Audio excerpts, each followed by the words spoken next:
So the reason I chose to do this question is because of those square roots or cube roots at the bottom. It makes it look really ugly.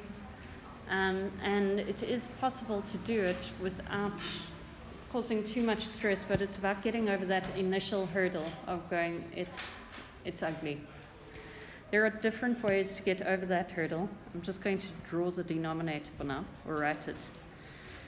The one way you can do it is immediately recognize, I'm going to erase this, immediately recognize that the square root of x, the cube root of x squared is the same as the cube root of x and all of it squared. So that is one way to do it. The other way to do it is to go, well, x, the cube root of x squared is going to be x to the power of 2 over 3. And then I've got x to the power of a third. Yep. And I've got I've got 1. So I'm going to opt for that over there, which means I'm going to erase everything I've put down and then write it neatly. Yes. Because if it's going anywhere online, it needs to be neat. Okay. At the top, I'm leaving it the same because there's nothing I want to do with it right now.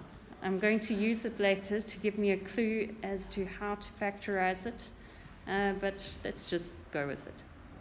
So I'm choosing then to change the cube root of x squared to x to the power of 2 over 3.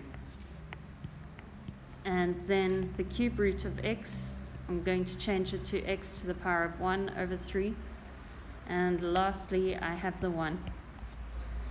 The reason I've chosen this method is because this type of question, the way it is now, is very possibly going to come up in an assignment at some point. It's one of our favorite ones. When is it a testing? On the 8th. Yes. Tuesday. So, and here's what you've got to watch out for. It's that to the x to the power of 2 over 3 versus x to the power of 1 over 3.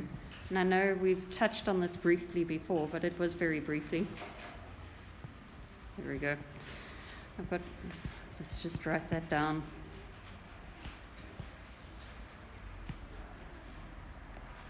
X to the power of 2 over 3 is the same as x to the power of 1 over 3 squared.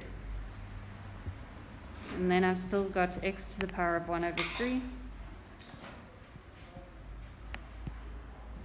I'll put it in brackets just because. And plus 1. I like the K method. Makes things easier for me. So I use it.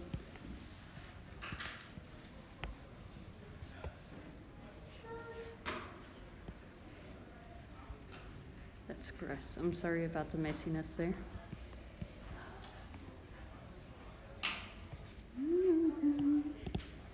Okay. Oh yeah, and then it would just be k squared. Okay, I am sure there are some of you who are looking at this now and going, but there's an x up top and we're working with k's at the bottom. I'm going to come back to that just now because we'll make it do something beautiful. Wouldn't it just be k cubed? Well done. So at the denominator, or in the denominator, I now have a trinomial that will factorize as k.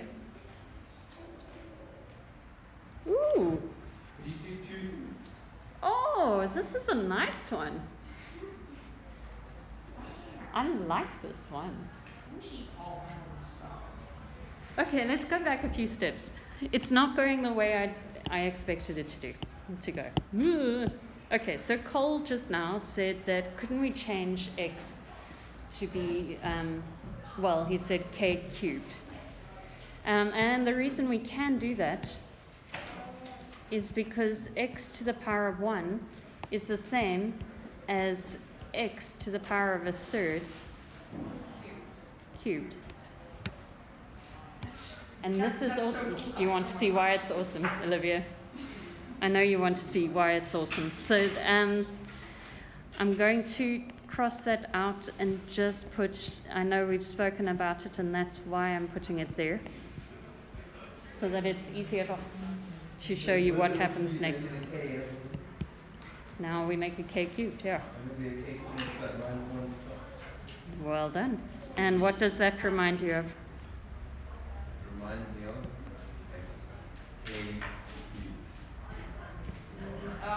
Maybe try again. How many terms are there? Try. You got this, Aaron. 3. Sorry, how many terms in the numerator? There's a look. Oh, 2 different 2. cubes. There we go. Difference of 2 cubes. I was not expecting that. The denominator can't factorize into something that's nice. And there's no combinations of positive or negative ones that will get us to k. So at the top we've got a difference of 2 cubes, and I know it's been a really, really long time since you've done that, so I'm going to teach it as we go over it. We're doing nothing with the denominator. Denominator is there just to look pretty at this point. It's like you, Cole. Oh. I'm not even that pretty. That's why that's so Aww. sad. So a sum or difference of 2 cubes has 2 different brackets. One of them will have 2 terms and the other one will have 3 terms. The first term of the first bracket is going to be the cube root of the first term in the expression. So what is the cube root of k cubed? Okay. Well done. The first term of the second bracket is going to be the first term of the well done, k squared. So then, the second term of the first bracket is going to be the cube root of the second term. What is the cube root of -1? Well done. Let's square -1 and we put 1 over there. In other words, -1 times by 1 is going to give us -1. Well done. And then the next one The would third be term. negative cube, right? A negative Very, cube. very close. Well done. What we're doing, Yeah. nice. You always put soap on your cubes. That was it. Oh, okay. What? So- Mike is such a great teacher. That is like the easiest thing to. You put soap on your cubes. Yeah, I've heard that part. Like so, same, opposite, always plus. There we go. I'll put that down. Plus. Same. Okay, so same, opposite, always plus. That's so vulgar. So in terms of the signs, in the first bracket, the sign is going to be the same. In the second bracket, the middle term is going to be opposite, and the last bracket, it's always going to be plus. So we're looking at the signs. This is the same. There we go. I wanted yellow. This is the same as that. So there's the same. Your opposite is there, and that's the opposite of what the bracket was, and then always plus, that is always going to be plus. Okay, I did this with the grade 10s last lesson, so I'll show you those notes as well. Okay, so now that we've done that, can you see something that can cancel? Yes, isn't it beautiful? Isn't it just, it's so magical. It's like, I know I say this often, but I love how maths is the one place where you can legitimately make your problems go away. It's like there, and I wish life was that easy. Subjects, you just the teachers don't like it. So now we're left with k minus 1, and of course we use the k method. So I'm just going to change it back once my Apple Pencil decides to respond. It was x to the power of a third. It is actually is beautiful. It is. Oh, makes me so happy.